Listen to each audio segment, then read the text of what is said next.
माँ जी जल्दी चलिए, देखिए आपके घर के बाहर एम्बुलेंस आई है। गायत्री भागती हुई दरवाजे पर आती है। तभी उसकी बहू चांदनी को एम्बुलेंस से बाहर लाया जाता है। हे भगवान, ये मेरी बहू को क्या हो गया? एक्सीडेंट हो गया माँ जी। अरे लेकिन ये कैसा एक्सीडेंट है? चोट तो कहीं नजर नहीं आ रही। अरे माँ जी, दिमाग में अंदरूनी चोट लगी है और ये अपनी याददाश्त खो बैठी है। हैं? मेरी बहू याददाश्त खो बैठी है, अब क्या होगा?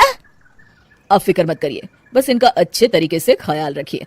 मैंने दवाइयाँ दे दी हैं, अब मैं चलता हूँ। अगले दिन। अब तेरी तबीयत कैसी है बहू? बहू? किसकी बहू? हम भैरवगढ़ के ठाकुर विक्रम सिंह की बेटी रूपवती हैं। हम एक राजकुमारी हैं और तुम हमारी दासी हो बुढ़िया। अरे बेटा विशाल, बहू कैसी बहकी बातें कर रही है। अरे कुछ मत पूछो माँ, रात को मुझसे अपने पैर दबा रही थी। सर पर चोट लगने की वजह से इसका दिमाग पूरी तरह खराब हो गया है और ये अपने आप को राजकुमारी समझ रही है।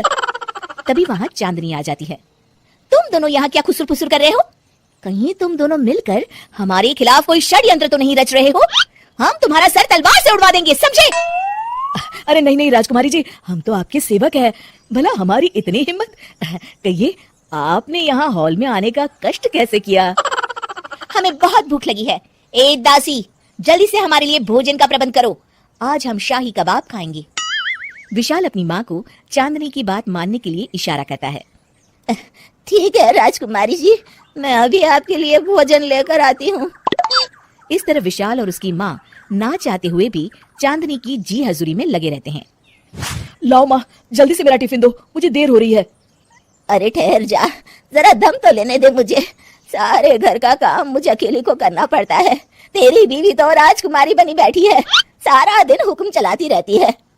अरे माँ, मेरा भी तो यही हाल है। फिलहाल तुम मेरा टिफिन दे दो, मैं चला। रुको, कहाँ जा रहे हो? अरे मर गया रे, ये कहाँ से आ धमकी? आज हमारा जुहू चौपाटी घूमने का मूड है और हमें अपने लिए नई साड़ियाँ भी खरीदनी है। चलो जल्दी से अपना वाहन निकालो और हमें ले चलो। अरे अब तो मैं गया काम से। अगर आज मैं वक्त पे ऑफिस नहीं पहुंचा तो मेरा बॉस मुझे नौकरी से निकाल देगा। मरता क्या न करता। आखिरकार विशाल चांदनी को घुमाने ले जाता है और चांदनी अपने लिए ढेर सारी शॉपिंग भी करती है। ए दासी, टीवी पर कपिल शर्मा के आने का समय हो गया है, जल्दी से टीवी शुरू करो। अरे वाह, कपिल शर्मा तुझे याद है, बाकी कुछ याद नहीं। बहू तू तो बड़ी चालू लगती है, अपने फायदे की हर चीज तुझे याद रहती है। मैं तो तेरी इस अजीब बीमारी से परेशान हो गई हूँ। अगले दिन। अरे डॉक्टर साहब, आप इतने दिन से मेरी बहू का इलाज कर रहे हैं, लेकिन उसकी बीमारी तो सुधरने के बजाय और बढ़ती जा रही है। अरे माँ जी, ये दिमागी बीमारी है।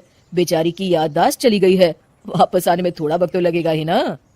गायत्री डॉक्टर से बात कर ही रही होती है कि तभी उसकी पुरानी सहेली शीला वहाँ आ जाती है। शीला को देख अचानक डॉक्टर घबरा जाते हैं।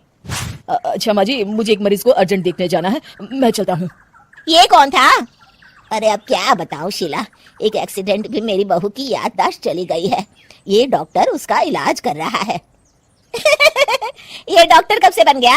अरे ये तो चमन पान वाले का लड़का है, सारा दिन नौटंकी करता रहता है। अच्छा तो ये बात है, अब मैं समझी। मेरी बहू और ये पान वाले का लड़का दोनों मिलकर मुझे बेवकूफ बना रहे थे। चल तू मेरे साथ। गायत्री शीला को एक बड़ा सा डंडा हाथ में देकर अपनी बहू चांदनी के कमरे में ले जाती है। बहू, ये मेरी सहेली है, एक डॉक्टर है। इसने तेरे जैसे न जाने कितनों का इलाज 2 मिनट में कर दिया है।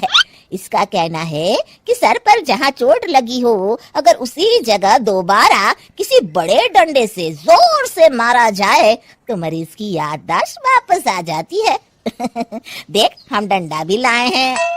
अपनी सास की बातें सुनकर और हाथ में बड़ा डंडा देख चांदनी घबरा जाती है। अरे बाप रे, मैं तो फंस गई। इस डंडे के एक बार की वार से ही मैं तो चारों खाने चित हो जाऊंगी। अब क्या करूं, क्या करूं, क्या करूं? लेकिन गायत्री, डंडा सर पर ठीक उसी जगह लगना चाहिए जहाँ चोट लगी है। अरे तू चिंता मत कर, 2-4 बार मारूंगी तो एक बार तो सही जगह लग ही जाएगा ना। चल बहू, तैयार हो जा।